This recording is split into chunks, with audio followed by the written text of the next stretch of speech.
شاہد من آلہا، ایک وہ گواہ یوسف علیہ السلام. قرآن عظیم کی سٹیٹمنٹ کے مطابق تو 4 شخصیتیں بنتی ہیں. نہ خامد کو اپنی رسوائی مطلوب ہے، نہ بیگم کو اپنی رسوائی پسند ہے، نہ یوسف علیہ السلام اس معاملے میں انٹرسٹڈ ہے. اور جو گواہ ان کا ہے اس نے جس منصفانہ انداز سے شہادت دی ہے، اور جبکہ وہ زلیخا ہی کا کوئی قریبی رشتہ دار تھا اور مدارالمعان کے عہدے کے ساتھ اسے یہ دلچسپی ہوئی ہے کہ تمام سیاسی اور قانونی تدابیر میں وہ اعلیٰ مشیر کار تھا، تو معلوم ہے ان کے دھڑے اور حمایت کا آدمی ہے. تو یہ چاروں شخصیتیں جب بات کو چھپانا چاہتی تھی تو بات نکل کیسے گئی؟ یہ کمزوری صنف نازک میں ہے. جس بات کو چھپانے کا خاص طور پر حکم دو وہ بات نکل جاتی ہے. اور کم از کم اپنی سہیلیوں سے ضرور ذکر کر دینا. اب وہ ذکر ہوتے ہوتے ہو گیا. اب وہ جو سہیلیاں بن کے بات معلوم کر رہی تھی انہوں نے اشتہار بند کر کے اس بات کو پھیلانا چاہا. اس لیے خیر اس میں ہے کہ اگر کوئی بات کو پردے میں رکھنا چاہتا ہے تو کسی سے ذکر نہ کرے. اخلاقیات کے ماہرین نے کہا ہے جب تیرے دونوں ہونٹ جو ہے وہ تیرے رازدار نہیں رہ سکے تو دوسرا کون رازدار رہے گا؟ جب یہ دونوں ہونٹوں کا لگا ہوا تالا یہ کھل گیا ہے تو پھر اور کون رازدار رہے گا؟ اب جناب عورتوں میں بات چلے گی. اب انہوں نے جو کچھ کہا قرآن عظیم کہتا ہے امرأۃ العزیز طلبت فتاها عن نفسه. اس نے کہتے وزنی کا میری سہیلی کیوں کرتی ہے؟ انہوں نے کہا عزیز مصر کی بیگم نے اپنے نوجوان کا دل لبھانا چاہا. اب نوجوان کا زیادہ تعارف کرانے کی ضرورت نہ پڑی اس لیے کہ ان کے حسن کی دھوم تو تھی. پہلے ہی وہ تمام نگاہوں کے مطمع نظر تھے. اس لیے یہ کہتے وقت سب کے دماغوں میں یہ بات آنے لگی قد شغفہا حبا، وہ محبت کے طور پر اس پر چھا گیا. چونکہ جناب زلیخا اس نے بھی دنیا میں ایک مقام رکھتی تھی تو سہیلیاں بھی ان کو بحیثیت ایک حسینہ وطن کی بھی جانتی تھی اور ایک مقتدر اعلیٰ کی بیگم ہونے کی حیثیت سے بھی جانتی تھی. تو اس وجہ سے انہوں نے اس بات کو جب اٹھایا تو اس وقت دیر نہ لگی. لیکن اس وقت یہ نہیں کہا کہ میری سہیلی کیوں کہتی ہے، تھی وہ سہیلیاں. تو یہ بھی ایک انسان کی کمزوری ہے. جب کوئی خوبی کسی میں ہو تو اپنا دوست یا اپنی سہیلی کر کے ذکر کرتا ہے، لیکن جب کوئی کمزوری ذکر کرے تو پھر یہ نہیں کہتا کہ میرے ساتھ اس یہ تعلق. یہ بھی ایک انسان کی کمزوری ہے. لیکن اگر جو بلا کریں انا لنراہا فی ضلال مبین، اب اس کے معنی اگر یہ کریں گے ہم اس سے کھلی گمراہی میں دیکھ رہی ہیں تو پھر ماننا ہوگا کہ شاید ان کا بہت بڑا ہدایت کا نظام تھا. یہ تو کسی نے نہیں لکھا. جس نظام میں صراحتاً عورت مجرم قرار پائے تو خامد اس کو اتنا بھی نہ کہہ سکے کہ تم نے ایسا کیوں کیا ہے، صرف کہے گناہ کی معافی مانگو. اس نظام میں ہدایت کہاں تھی؟ معلومہ سیاق و سباق اس کو متعین کر رہا ہے کہ دلال مبین میں نے گہری محبت کی وارفتگی، تو محبت کی وارفتگی کو بھی دلال مبین کہا جایا کرتا ہے. جیسا کہ حضرت یوسف علیہ السلام کے بھائی حضرت یعقوب علیہ السلام کا ذکر ان کی زبان سے حضرت یوسف علیہ السلام کا ذکر سن کے کہتے ہیں کہ انک لفی ضلالک القدیم، آپ پرانی محبت میں کھوئے ہوئے ہیں. یہ کس طرح ممکن ہے کہ پیغمبر کی اولاد اور حق کی گود میں پلنے کے باوجود پیغمبر کو کہے تو کھلی گمراہی میں مبتلا ہے معاذ اللہ سبحانہ وتعالی، اور نبی نہیں کہے کہ تم یہ جھوٹے ہو غلط کہہ رہے ہو. معلومات دلال مبین کے کبھی معنی محبت کی وارفتگی بھی ہوتے ہیں. اسی لیے عالم علم نے وجد غطالا فہدا اس کی تفسیر میں لکھا کہ محبت میں کھویا ہوا پایا اور فکر و خیرت کی طرف تیری رہنمائی فرمائی. تو وہاں دلال کے معنی گمراہی کرنا یہ خود قرآن عظیم کی تقسیم لازم آتی ہے. ما ضل صاحبکم وما غوی، کیونکہ سورہ نجم سورہ ضحیٰ کے بعد نازل ہوئی ہے. اگر پہلے گمراہ رہنے کی کوئی مثال رہ چکی ہوتی تو ما ضل صاحبکم وما غوی پورے ماضی مطلق کی نفی کرنا صحیح نہ ہوتا. اب قرآن عظیم بیان کرتا ہے جب انہوں نے یہ ذکر کیا کہ وہ تو محبت میں ڈوب گئی، اب اس کو خیر و شر کی تمیز نہیں ہے. فلما سمعت بمکرهن ارسلت الیہن واعتدت لهن متکئا، جب اس نے ان کا مکر یا ان کی خفیہ تدبیر، یعنی بنیادی طور پر وہ بات کو پھیلا کے شرط کو ڈیمیج کرنا چاہتی ہے، اس معنی میں خفیہ تدبیر ہے، اور مکر یعنی در پردہ خسر ٹھسر، وہ ظاہر ہے کہ وہ ان کی باتیں چلا رہی ہیں لیکن پر کوشش کرتی ہیں بات پھیل بھی جائے لیکن ہمارے ذمے بھی نہ لگے، یہ مکر کی ایک صورت ہے۔ یعنی مجرم کسی بات کا ہونا لیکن یہ باور کرانا کہ میں نے یہ جرم نہیں کیا، مجرم کا اپنے آپ کو مجرم سمجھ لینا، جہاں مجرم کو مجرم بناتا ہے وہاں اس کو ایک معنی میں سچائی بناتا ہے کہ مجرم ضرور ہے لیکن مجرم ہو کر اپنے آپ کو بری ظاہر نہیں کر رہا، تو مجرم بھی ہونا اور اپنے بری ہونے کے لیے بھی بات مہیا کرنا، یہ مکر کی قسم ہے۔ اب جناب انہوں نے ان کے مکر کا گریبان چاک کرنا چاہا، ان کو بلا بھیجا، اور شاہی محل میں جو دعوت ہو رہی تھی، عزیز مصر دوسرے درجے کا بادشاہ تسلیم ہوتا تھا، اس نے اپنے محل میں جو انتظامات کیے ہوئے تھے ظاہر وہ شاہی قسم کے تھے، اب اس کی بیگم نے رؤسائے مصر کی عورتوں کو دعوت دی کہ تم آؤ۔ مطلب کیا تھا کہ میرے بارے میں یہ دبی آواز میں کہتی ہے کہ اپنے غلام کو دل دے دیا ہے، یہ ایسا کر رہی ہے، یہ ویسا کر رہی ہے، تو میں ذرا ان کا پردہ چاک کروں۔ اب جب ان کو بلایا تو اس نے ان کے بیٹھنے اٹھنے کے لیے بڑی بڑی شاہانہ مسندیں تیار کی، وَأَعْتَدَتْ لَهُنَّ مُتَّكَئًا، ان کے لیے تکیہ گاہیں تیار کی، اور جب ان کے ساتھ کھانے لگائے نا، وَأَعْتَتْ كُلَّ وَاحِدَةٍ مِّنْهُنَّ سِكِّينًا، اور ان میں سے ہر ایک عورت کو ایک ایک چھری دی۔ آج جس کو قوم ترقی کا معراج کمال سمجھنے لگے کہ چھری کانٹے سے کھانا بڑی دانشور اور اعلیٰ سوسائٹی کا کام ہے، یہ دقیانوس سے پہلے کا وقت ہے، اس وقت یہ چھری کانٹا چل رہا ہے۔ اس کو ترقی کی معراج سمجھنا، اگر وہ یہ کشش والے کام کی ترقی ہے اور ڈبیلی کے پاس اگر ہے تو ممکن ہے وہ مراد ہو، لیکن وہ جو موٹے خواب سے ہے ترقی مراد نہیں کر سکتی۔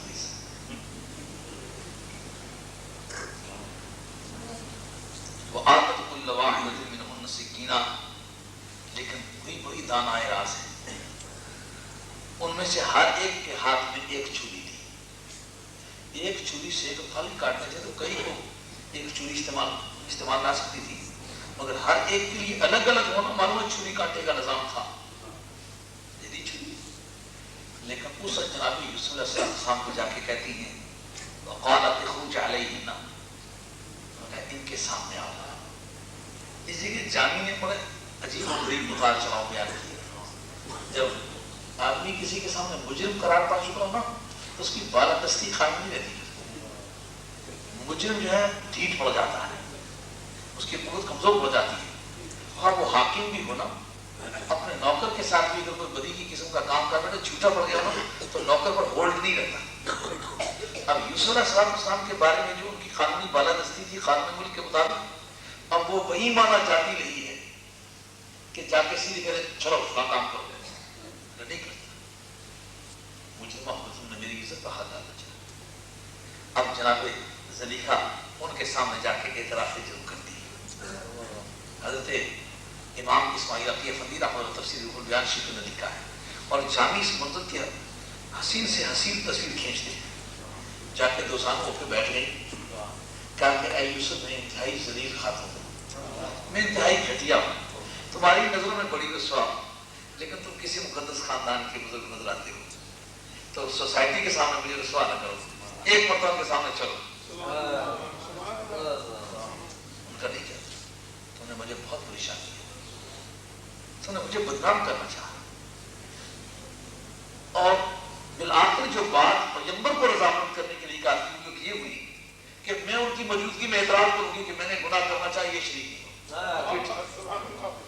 یہ نبی کی بنیاد بنی ہے۔ یہ جو خالص عورتوں کی محفلوں میں جانے کا ذوق ہے یہ اللہ والوں کا ذوق نہیں ہے، اس لیے 100 تدبیر کی خالی کر جب نے کہا میں ان کی موجودگی بھی مانوں گی کہ میں نے جرم کرنا چاہا ہے اور تم بچ نکلے۔ اس وقت اس شریعت کے اعتبار سے جو مباحات تھے اچھے سے اچھے کپڑے پہننا. اس کے متعلق جامع نے اپنا ریکارڈ پیش کیا ہے, صاحب الفل بیان نے اس کا ریکارڈ پیش کیا ہے کہ آپ کے جو جوتے تھے ان پہ لار چڑھے ہوئے تھے. یعنی یوسف علیہ السلام وہ انہوں نے خرید کر انہیں گھر میں رکھا تھا, لیکن پتہ ہے کہ غالباً 5 من سے زیادہ تو وزن تھا یوسف علیہ السلام کا, اور بڑے سائز کے جوان تھے. اتنی کستوری تولی تھی, اتنا سونا تولا تھا, اتنی چاندی تولی تھی جب بکے تھے, اتنے داغ چڑھے تھے, اتنے جواہرات چڑھے, ہر چیز کے ساتھ الگ الگ تول کے لائے. تو جس قیمت کا وہ خرید کے لائے تھے اسی قیمت کے ساتھ اس گھر میں رکھا ہوا تھا. کہا کہ آپ کے جوتوں پر لاڑ برسا کیے ہوئے تھے, اور اوپر سبز رنگ کے لالوں کے ڈورے ڈلے ہوئے تھے پنجے پر, جو پنا جس کو کہتے ہیں موچیوں کی زبان ہے پنا. تو پنے پر ڈورے ڈلے ہوئے تھے سبز رنگ کے موتیوں کے, اور سبز رنگ کا حسین لباس آپ کے زیب تن کرایا گیا. کمر میں اس شاہی آداب کے مطابق جو کوئی شاہی محلات میں رہنے والوں کا لباس تھا, کمر میں پٹکا جو اس وقت کی شریعت میں مباح ہوا ہوگا, وہ ان کی کمر میں پہنایا گیا. تو بڑی ساخت کا جوان, حسین ترین انسان, جس کے کالے کالے گیسو, لمبے لمبے نین, پلکیں جس طرح کے نیزے ہوتے, پلکا نیزے پکڑ کھلوئیاں مت کوئی اندر آ. کیسا کہے گا, ول کھل جاوے زلف ادیدہ, راہی راہ کھل جاوے, آپ اگڑے تھے انج پہ جاوے, جاوے جن میں خانہ کھل جاوے. تو یوسف علیہ السلام کو وہ پٹکا پہنایا گیا جس پر وہ لاغ چڑھے ہوئے تھے جو راتوں کو چمکتے تھے, بڑے حسین قسم تھے. اور آپ کے سر پر تاج جو پہنایا گیا وہ بھی اسی طرح کے رنگ برنگے لال اس پر رسا کیے ہوئے تھے. اب لمبے لمبے گیسو ہوں, سبز رنگ کا لباس ہو, اور روپہی پٹکا کمر میں ہو, اور سنہری تاج سر پر ہو جو اس وقت کے مباحات میں ہوا ہوگا, اور ایسا ہی زرنی اور زربفت قسم کا جوتا پاؤں میں پہنا ہوا ہو, ایسی حالت میں ان کو آپ کے بتلایا کہ وہ آنے لگا ہے. ان کو کہتا ہے جب میں آؤں کہوں کہ آؤ تو آ جانا. اب یوسف علیہ السلام ایک قدم چلتے ہیں, حضرت جو میں پھر مڑ بتلا دوں کہ آپ آئے. اب وہ پہلے زیادہ انکویزیٹو ہو گئی, زیادہ تر جس کا بالکل آ گیا. سبحان اللہ, سبحان اللہ. میں نے ایک مرتبہ معراج شریف کے موضوع پر عرض کرتے ہوئے عرض کیا تھا, ہاں تکو نہیں صحیح ہو اج یار میرا بس آن لگ گئے, تکو نہیں صحیح ہو اج یار میرا بس آن لگ گئے, ہوں آن لگ گئے, جس نے رخے پر نور دی جھلک تک کے دورے باطل تو ڈیرے چاند. پھر وہ 2 قدم چلتے ہیں تو پھر جناب سید رضی کر اب بہت خلیفہ گیا, آداب سے بیٹھو, بہت بزرگ انسان ہے, بہت اللہ والا ہے. اب اچانک وہ آ کے ایک قدم کے فاصلے رکا تھا, بالکل آپ کو دروازے سے داخل ہونے کا بہت محتاط ہو جاتا. یوسف علیہ السلام نے جو ہی قدم رکھا تو جو بڑی دیر سے منتظر تھے ٹکٹکی باندھ کے دیکھ رہے, فلما رأینہ, جو ہی اسے دیکھا, فلما رأینہ, جو ہی دیکھتی گئی, اکبر نہ ہو, کچھ نہ سوجا سوائے اس کی بڑی بڑائی بیان کرے. واہ واہ سبحان اللہ, کیا کہنے, تیرے سانے اصل کو قربان کیوں, کیسا عظیم اللہ نے تجھے بنایا ہے. سبحان اللہ. قطعنا ایدیہم, اسی واہ واہ میں اپنے ہاتھ کاٹ لیے. وہ چھریاں جو سیب کاٹنے کے لیے رکھی گئی تھی, وہ جو چھری کانٹے کا نظام کھانے پینے کے لیے چلنے والا تھا, اب بجائے کھانے پینے پر چلنے کے وہ اپنے بدنوں پہ چھریاں چلنے لگی. خون بہے جا رہا ہے, اور کہہ رہی ہیں کل حاش للہ ما ھذا بشر. جناب زلیخا کھڑی ہیں. اس موقع پر فطرت کے جو اصول ہیں ان پر غور کرو کہ جب چھریوں کے ساتھ بدنوں سے کاٹا تو اس کا موقع جناب زلیخا کے لیے زیادہ تھا جو عاشق ہو گئی تھی, یا ان کے لیے زیادہ تھا کہ جنہوں نے اب چھریاں ہاتھ میں لی تھی. سوچ کے بدلا.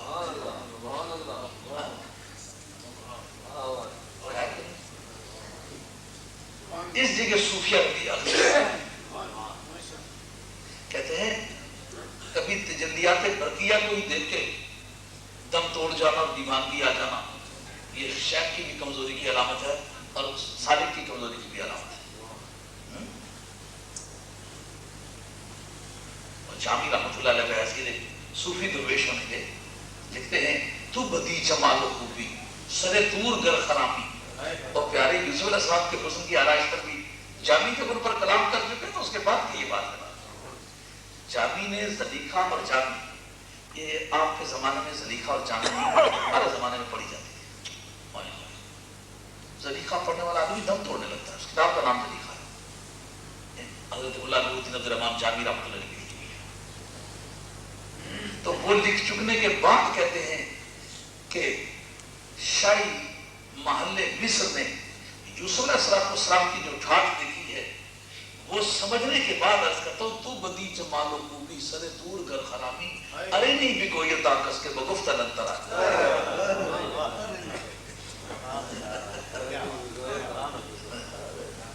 تو اسی آن بان کے ساتھ اگر کہیں گھومتا گھومتا وادی دور میں جا نکلے تو جس ذات نے کہا تھا نا کہ تو ہرگز نہیں دیکھ سکتا، گاؤں پیارے ٹھہر جا میں دیکھنا چاہتا. جو لنترانی کہنے والا تھا وہ ارنی کہنے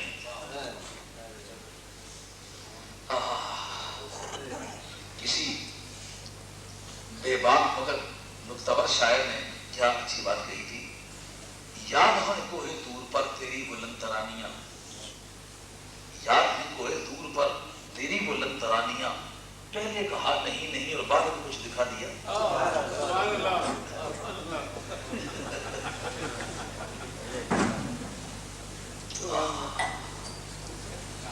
اب موقع کیا تھا؟ سنانے مصر نے انگلیاں کاٹی ہیں، جناب زلیخا کے نے کیوں نہیں کاٹی؟ اور جناب زلیخا کے محل میں آتے یہ نوبت پہنچی جہاں پہ کوئی خونی رشتہ دار ہی نہیں تھا اور فطرت کے بنیادی تقاضوں کے مطابق چاہنے والا ہی نہیں تھا، محض جذباتی اصولوں کے مطابق چاہنے والے جہاں ملے تو جو حسن ازل کے رازدار تھے تو پیچھے رہ گئے، وہاں کسی نے کیوں انگلیاں نہیں کاٹی؟ کیا سبب ہے؟ دراصل بدمست ہو جانا بھی بیگانگی کی علامت ہے، دوری کی علامت ہے. جو قریب ہو آتے ہیں، جن کو آشنائی پوری مل جاتی، جو فیملیئر ہو جاتے ہیں، ان کو بے ہوش ہونے کی عادت نہیں.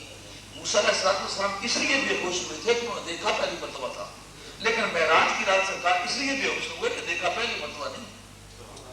شاہ غلام صاحب رحمۃ اللہ کی تحقیقات کے مطابق 33 معراجیں پہلے ہو چکی ہوئی اور کوئی کیفیت تھی، لیکن 33 معراجیں پہلے ہو چکی ہوئی ہیں اور مانوس کر دیا گیا ہے. یہ اللہ تبارک و تعالیٰ کے پیار کی عادت ہے، جن سے جو کام لینا چاہتا ہے پہلے ان کی استعداد بناتا ہے. مثلا حضرت ابراہیم علیہ السلام سے قربانی لینا چاہیے تو سیدھا جبریل کو بھیج کے کیوں نہیں کہہ دیا کہ بیٹے کو ذبح کر دے؟ کہا کہ پہلی مرتبہ اگر یوں کہہ دیا جائے تو فرشتوں کی موجودگی میں ابراہیم علیہ السلام اگر کوئی بات کرتے وقت کوئی معمولی بھی ڈیفیکٹ رہ جائے تو فرشتے کہیں گے اس انسان کے سامنے ہم نے سجدہ کروایا تھا، یہ وہ انسانیت ہے جس کے سامنے سجدہ کرتے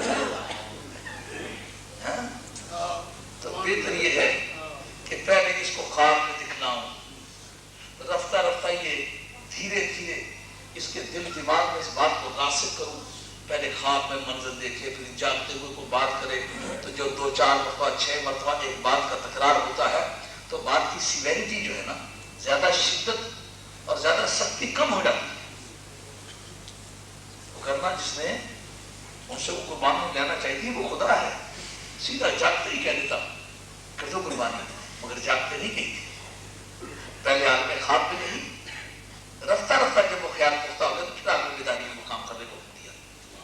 اسی طرح محبوب کبریا کو جب معراج کرانا چاہیے تو پہلے وہ معراجیں جو فیملیئر کرنے کے لیے ضروری ہو سکتی تھی پہلے وہ کرا تاکہ جاگتے ہوئے دیکھے تو مدہوشی تاری نہ ہو. جناب یعقوب علیہ السلام پر یہ مدہوشی اس لیے تاری نہ ہوئی کہ یہ حسن ان کی گود میں پلا تھا، وہ فیملیئر تھے. اور جناب زلیخا جو ہے انہوں نے پہلے خواب میں اس ذات پاک کو دیکھا ہوا تھا، تو اس خواب کے پرانے تعلق کی وجہ سے فیملیئر وہ بھی تھی، تو انہوں نے پہلی مرتبہ دیکھا تھا، اس لیے وہ اس نوبت میں آ گئی کہ انہوں نے اپنے آپ کو کاٹا. بات سمجھ آئی کہ انہوں نے کیوں نہ کاٹا تھا اور انہوں نے کیوں کاٹا.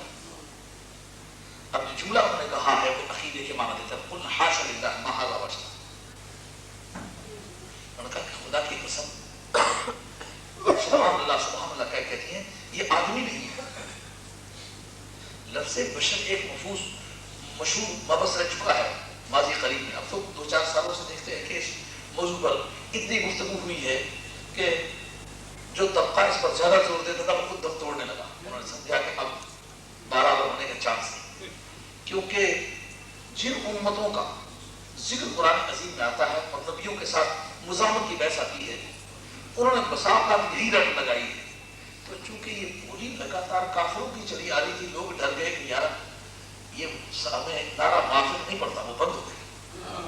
اور سورہ تغابن میں ایک لفظ بولا ہے جس سے معنی میں اور زیادہ قوت ظاہر ہوئی اور مسئلہ زیادہ آسان ہو گیا. پہلے تو انا بشر مثلکم کی حیثیت سے موضوع بحث تھا, نفس بشر کی حیثیت سے سورہ تغابن نے گفتگو کی ہے. قالوا ابشر یہدوننا فکفروا. انہوں نے کہا کیا بشر ہمیں ہدایت دیں گے تو کافر ہو گئے, تو کافر ہو گئے. اس پر تفسیر ساوی آپ لوگوں کے پاس بھی یقیناً ہوگی, لیکن اگر نہ ہو تو میرے پاس بھی ہے, اور میں نے پہلے اسی ایک حوالے کے لیے. انہوں نے کہا ہے یہ تفسیر ساوی جو ہے یہ جلالین شریف کی شرح ہے. یہ یمن کے رہنے والے مالکی مذہب کے سید احمد مالکی ساوی یمنی رحمۃ اللہ تعالیٰ ہے, ان کی لکھی ہوئی کتاب ہے. اس کے اندر بتایا کہ یہ فا سببیہ ہے. حروف کی 2 قسمیں ہیں عربی قواعد میں, ایک حروف مبانی اور دوسرے حروف معانی. حروف مبانی کہتے ہیں الفابیٹس کو جو آپس میں جڑے تو کلمے بنتے ہیں. حروف معانی انہیں کہتے ہیں جو معنوں کے لیے استعمال ہوتے ہیں, جیسا واو ہے نا, واو اکیلی. یہ اور لکھتے وقت آپ نے ہجے کے لیے اس کو استعمال کیا ہے, یا زید و بکر میرے پاس آئے, تو یہاں زید کے درمیان اور بکر کے درمیان جو واو استعمال کی یہ حروف معانی میں سے اور کے معنی سے دیے ہیں. تو اسی طرح حروف معانی کے اندر یہ بحث ہے تمام اصول کی کتابوں کے اندر کہ فا سببیہ اس کو کہتے ہیں کہ یہ واضح کرتی ہے کہ گزری ہوئی عبارت سبب ہے اور میرے بعد کی عبارت جو ہے اس کا مسبب ہے. یہ نتیجہ. پہلے کیا عبارت ہے, قالوا ابشر یہدوننا. انہوں نے کیا بشر ہمیں ہدایت دیں گے, یہ سبب ہے, اور اس کا نتیجہ کیا, فکفروا, تو کافر ہو گئے. یعنی صرف نبی کو بشر کہہ کے پکارنا جو ہے یہ ذریعہ کفر ہے.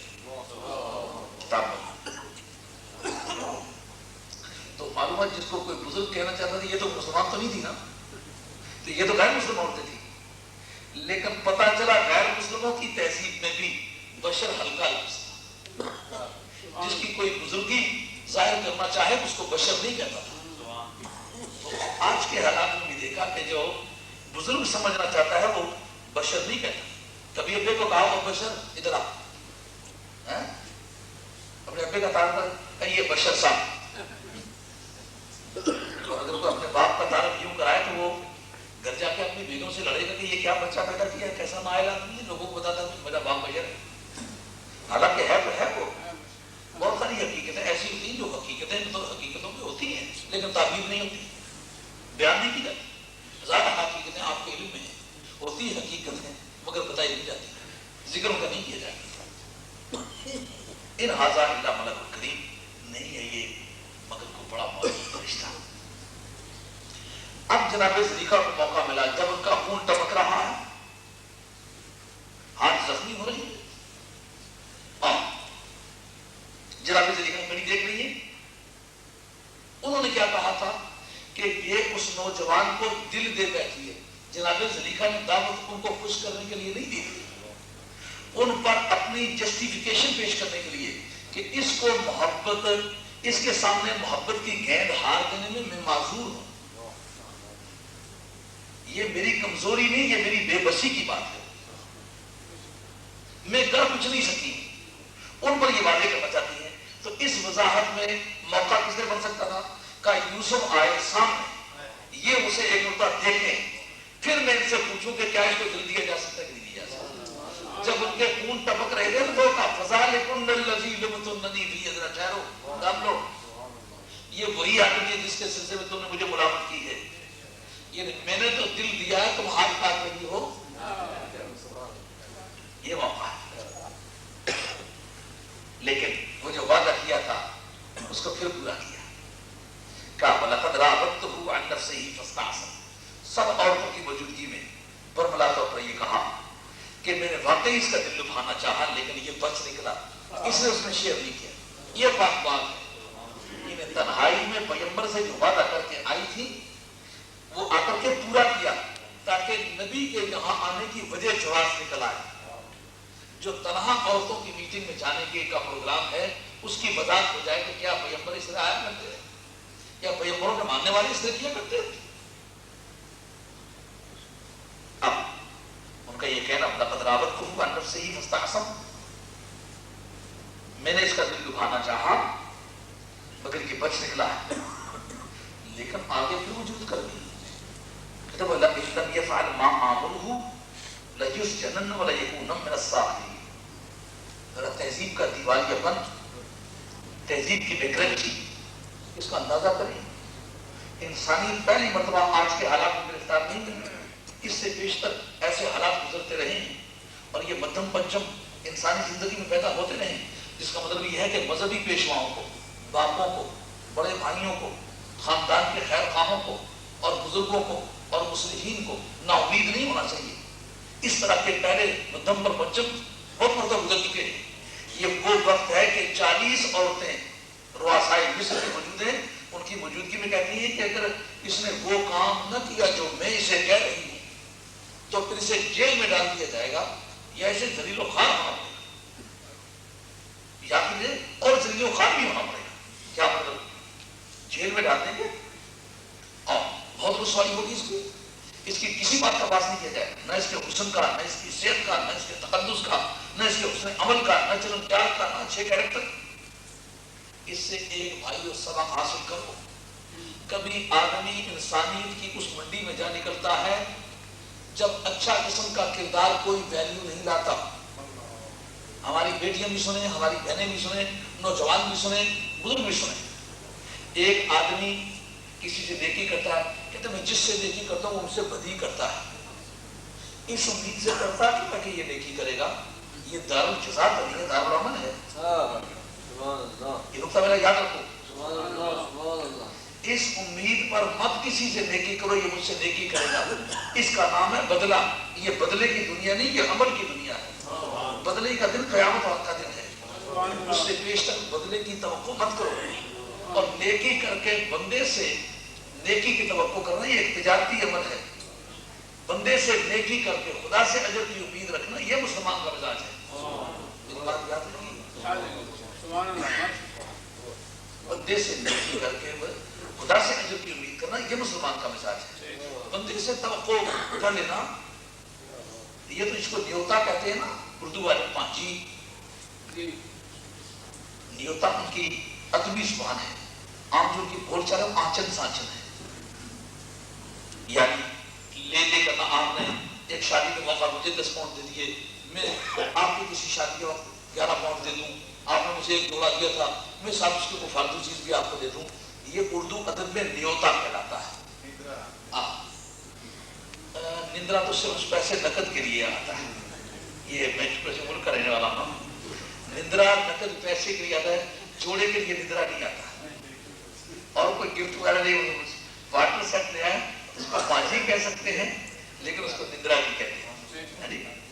تو نیوتا جو ہے سب کو کور کرتا ہے، تو جو ان کی عام اسپوکن لینگویج تھی اس میں آنچن سانچن اس کو کہتے ہیں، جو ہم نے آج زبان سے سنا ہے۔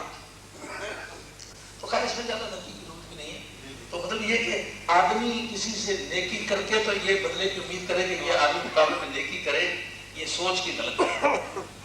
نیکی کرو اور خدا سے رحمت کی امید کرو، خدا فضل کرے گا، دنیا میں بھی مہربانی کرے گا اور قیامت میں اس کا بدلہ یقیناً ملے گا۔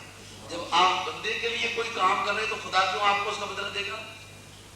آپ سمجھتے ہیں اس سے میں نیکی کروں یہ مجھ سے نیکی کرے گا، تو آپ نے وہ کام بندے کے لیے کیا ہے، خدا کے لیے کیا۔ تو جس کام میں رضا الہی مقصود نہ ہو اس کا اجر میں خدا سے مانگنے کا تو مطلب نہیں ہے۔ ایک کام میں کرتا آپ کے لیے ہوں اور اجر اس کا لندن والوں سے مانگتا، مجھے کیا پہنچتا ہے؟ کام آپ نے بندے کے لیے کیا ہے اور اجر کی امید خدا سے چاہتے ہیں، نہیں، نیکی کرے رضا الہی کے لیے کرے۔ آپ دیکھیں یوسف علیہ السلام نے کتنا بڑا کردار دکھایا، شاہی محلات، شاہی محلات کے ناز و نعمت، عیش و نشاط، زندگی کی سہولتیں اور خواہشات نفسانی کو پورا کر لینے کی صورت میں باقی سہولتوں کا میسر آنا، کتنی بڑی قربانی ہے۔ یعنی ایک بدی کر کے اپنے آپ کو کروڑوں روپوں کا مالک بنا لینا اور بادشاہی شہرتوں سے لطف اندوز ہونا ایک بدی کے سرے میں مل رہا تھا، اس کو ٹھوکر مار کے پرے کر دینا کتنا بڑا کردار ہے۔ لیکن مقابلے میں کیا مل رہا ہے کہ اگر یہ میرے کہے پر نہ چلا تو اب بھی جیل میں جائے گا اور بری طرح اس پہ دلیل و خال کریں گے۔ یہ وہ موقع ہے جو میرے اور آپ کے لیے سبق کا موقع ہے۔ سرکار تاجدار مدینہ علیہ السلام پر یہ صورت نازل ہوئی ہے نا، سرکار تاجدار مدینہ علیہ السلام کو بارگاہ ربانی سے یہ اطلاعات مل رہی ہیں کہ او میرے محبوب، آج مکہ کو تیری تعلیم چل رہی ہے، تو بیٹیوں کو حیا سکھا رہا ہے، ماؤں کی تعظیم سکھلا رہا ہے۔ جب تو یہ کہتا ہے کہ بادشاہ وقت ہو، ولی وقت ہو، غوث وقت ہو، پیغمبر وقت ہو، اپنا ماں کا وہ خدمت کرنے کا پابند ہے، ماؤں کو تیری وجہ سے تحفظ مل رہا ہے کہ نہیں مل رہا؟ ایک بڑے سے بڑا بزرگ ہو، بڑے سے بڑا عالم ہو، اپنے باپ کے جوتوں تک کا احترام کرنے کا پابند ہے، اگر وہ نہیں کرے گا تو خدا کی بارگاہ میں اس کی کوئی پذیرائی نہیں ہوگی۔ اس سے باپ کو عزت مل رہی ہے نہیں مل رہی؟ بیٹیوں کو زندہ کر غور کر رہے تھے، تو نے آ کے یہ دیا من کان له بنت اور بنتان اخت اور اختان فاحبهن فاحسن عليهن فاتقى الله فيهن فله الجنہ، جس کی ایک بیٹی ہو یا ایک سے زیادہ، ایک بہن ہو یا ایک بہن سے زیادہ بہنیں ہوں، ان سے پیار بھی کرے، ان سے شفقت بھی کرے، اللہ کے بارگاہ میں ان سے ڈرتا بھی رہے، بہنوں پر بیٹیوں پر احسان بھی کرے، پھر ڈرتا بھی رہے کہ کہیں بیٹیوں کے بارے میں مجھ سے کوئی غلطی نہ ہو جائے، بہنوں کے بارے میں مجھ سے کوئی لفظ نہ ہو جائے۔ عید کے موقع پر، شادیوں کے موقع پر، بیماریوں کے موقع پر، حادثات کے موقع پر، قدم قدم پر بھائیوں کو پکڑ کے بہنوں کے سامنے تو نے جھکایا ہے، بہنوں کو تحفظ ملا کہ نہیں ملا؟ اولاد کو والدین کے سامنے جھکایا ہے، والدین کو تحفظ ملا کہ نہیں ملا؟ اور بیٹیوں کے سامنے شفقت کی غرض سے باپ کو بھی جھکایا ہے، بیٹیوں جو کل تک زندہ کر گور ہو رہی تھی ان کو اس گھر میں عزت ملی ہے کہ نہیں ملی؟ کتنے جو نے کام کیے ہیں، پڑوسی کو تحفظ مہیا کیا ہے کہ پڑوسی مومن ہو یا کافر اس کے ساتھ احسان کرو، اس کے حالات بہتر بنانے میں مدد کرو۔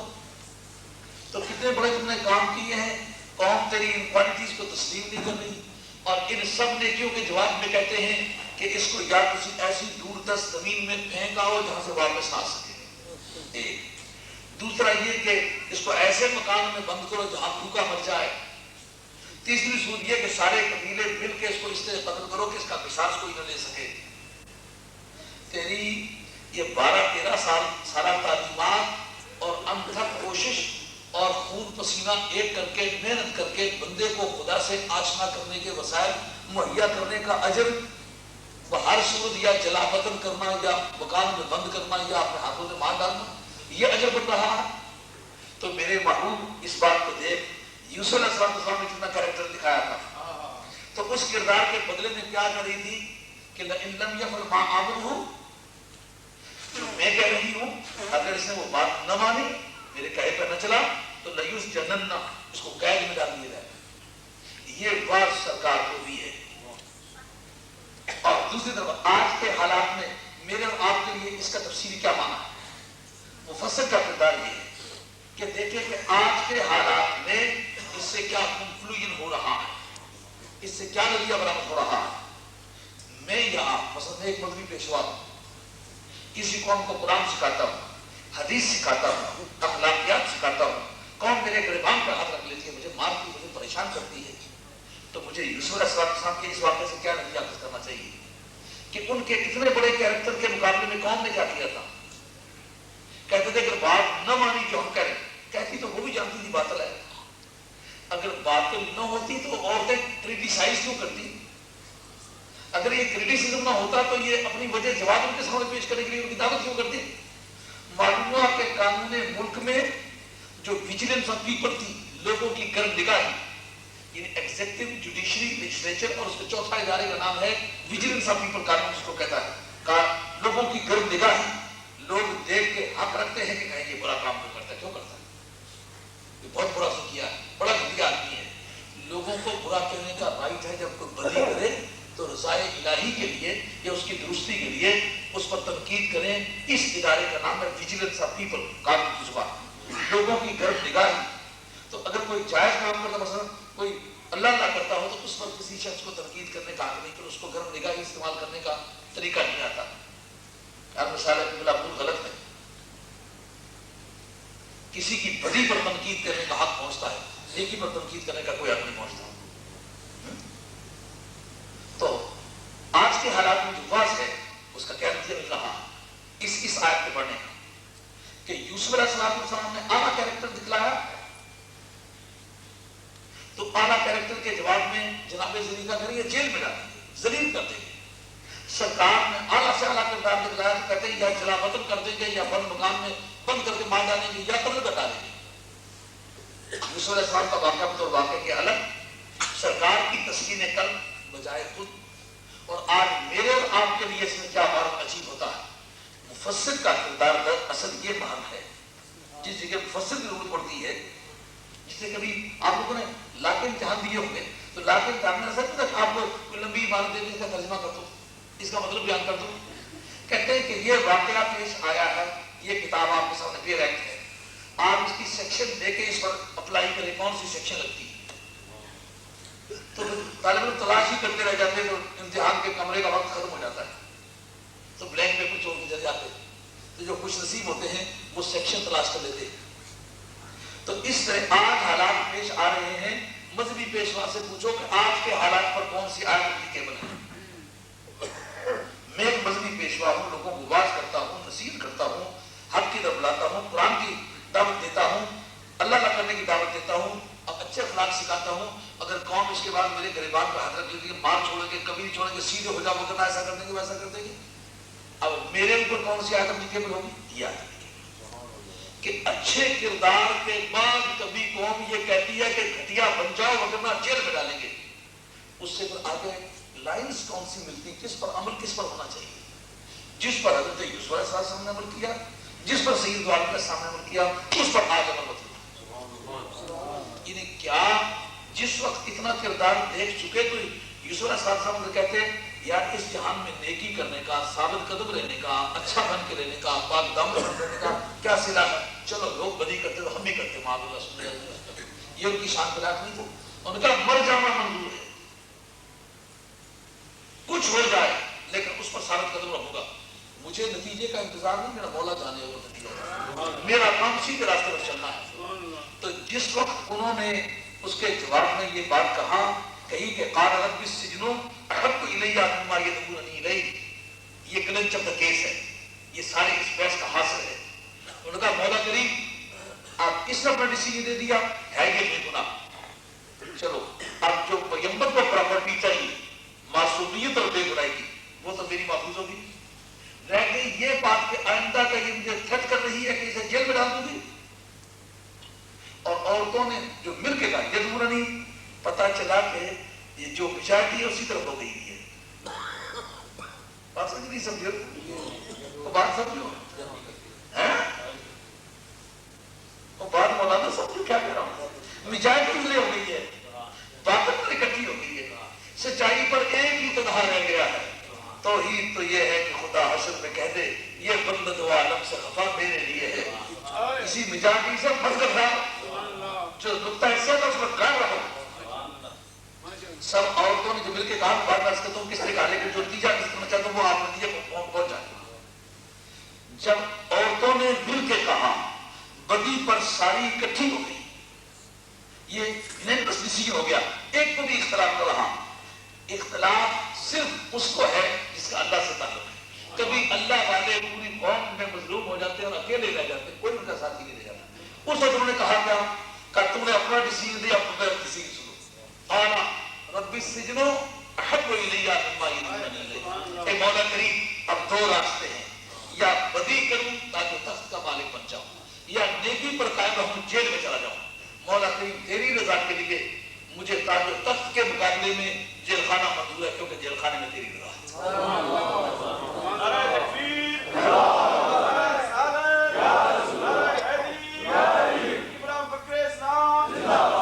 سرکار نے اس کے مقابلے میں کیا کیا؟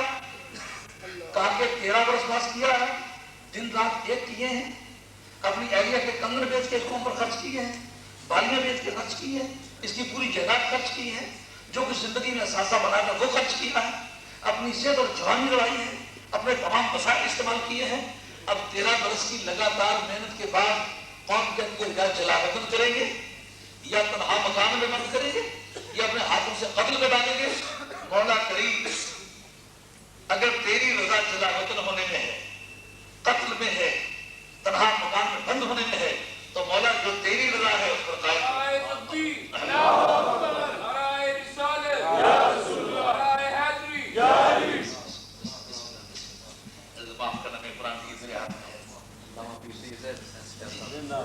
میں آپ کے تعزیب کے لیے کھڑا نہیں ہو سکا، میرے ہاتھ میں قرآن تھا، مجھے معاف عرض کرتے تھے ماشاء اللہ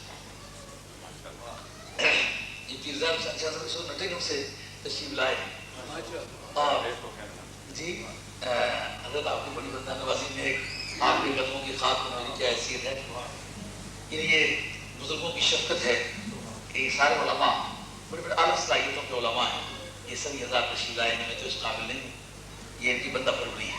میں اس کا کہا کہ جس وقت یوسف علیہ السلام کے سامنے معاملے پیش ہوا تو انہوں نے کہا بدی کر کے تاج و تخت پہ پہنچانا، زندگی کی ساری سہولتیں مہیا کر لینا، اور نیکی کر کے تیری رضا جوئی حاصل کر کے جیل خانے میں چلا جانا، دو راستے میرے سامنے۔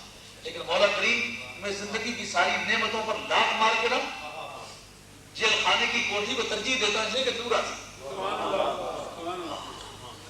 مجھے شکوہ نہیں، آباد رکھ یا برباد رکھ، مگر للہ تو میری یاد اپنے دل میں رہنے دے، میرے ناشاد رہنے سے اگر تجھ کو مسرت ہے تو میں ناشاد ہی اچھا مجھے ناشاد رہنے تو میں ناشاد ہی اچھا مجھے ناشاد رہنے۔ اس کے مقابلے میں سرکاری گورنر کا سمجھ کردار دکھا، جیسے کہ عرض کر چکا ہوں کہ مولا کریم ان ساری کوالٹیز کے مقابلے میں قوم کا ایک ہی مطالبہ، یا ان کے کفر و شرک کو قبول کر لوں تو زندگی کی ساری سہولتیں مل جائیں، یا یہ کہ تیری رضا پر قائم رہوں اور ہر مصیبت کے لیے تیار ہو جاؤں۔ مولا کریم اب میں تیرا بندہ ہونے کی حیثیت سے تیری بارگاہ میں دعا کرتا ہوں، وہ یہ ہے کہ جس طرح یوسف علیہ السلام نے جیل خانے کو ترجیح دی تھی، میں مسافرت، غربت، تہی دستی اور جنگلوں کی زندگی کو قبول کرتا ہوں، لیکن مولا کریم تیری رضا سے پھسل کے کوئی کام نہیں کرتا۔ جناب یوسف علیہ السلام جیل خانے کی طرف چل دیے، جناب مصطفیٰ علیہ السلام دیار پاک مدینہ کی طرف چل دیے۔ اب اس موقع پر مجھے اور آپ کو کیا کرنا ہے؟ اگر پوری قوم کسی بدی پر متفق کو کہہ دے مولانا سیدھے اٹھاؤ وگرنہ آپ کا گریبان گیا، تو کہیں کہ اے مولا کریم آج تیری رضا کے لیے میرے گریبان پر ہاتھ ہے، اگر میں قاتل پر چلوں تو مجھے ساری سہولتیں ہیں، مجھے فنڈز ملتے ہیں، مجھے سہولتیں ملتی ہیں، مجھے بانڈ ملتے ہیں، مجھے لمبی لمبی کاریں ملتی ہیں، مجھے بنگلے ملتے ہیں، بچوں کو میرے سوشل سیکورٹی والے پیسے دینے شروع کر دیتے ہیں، اور وہ سوشل سیکورٹی آپ نے بنوا نہیں، وہ ایک اور سوشل سیکورٹی ہے، وہ نشراتی سریا کے ذریعے سے پیسے ملنے شروع ہو جاتے ہیں، اور ہوائی جہازوں کے روزانہ کے لمبے لمبے سفر ہوتی ہے، دیے الگ، اور اگر میں ثابت قدم رہتا ہوں تو پوری دنیا میں میرا پوچھنے والا کوئی نہیں، میں تنہا رہ جاتا ہوں، نانے زمین کو بھی ترستا ہوں۔ اے مولا کریم تیری رضا کے لیے میں سب نعمتوں کو لات مارتا ہوں اور صرف اس طرف جاتا ہوں جس طرف تیری رضا، وہ نعمتیں ملے جن میں تیری رضا، اور اگر تیری رضا کے لیے صرف مجھے جیل خانہ جانا ہے تو میں ان پونڈوں کو لات مارتا ہوں اور لمبی لمبی کاروں کو لات مارتا ہوں، اور وہ در پردہ جو آجر کے چوگے کے نیچے سے پیسے دیے جاتے ہیں ان میں بھی تھوکتا ہوں، نانے جبی پر گزارا کرتا ہوں۔ اب تینوں راستے متعین ہو گئے، رزلٹ کیا نکلا؟ یوسف علیہ السلام جیل خانے میں گئے، غیرت خداوندی نے یہ بات اپنی غیرت کی ڈائری پر لکھی ہوئی ہے کہ یوسف کبھی مجھے خوش کرنے کے لیے ناز و نعمت کو تھوک کر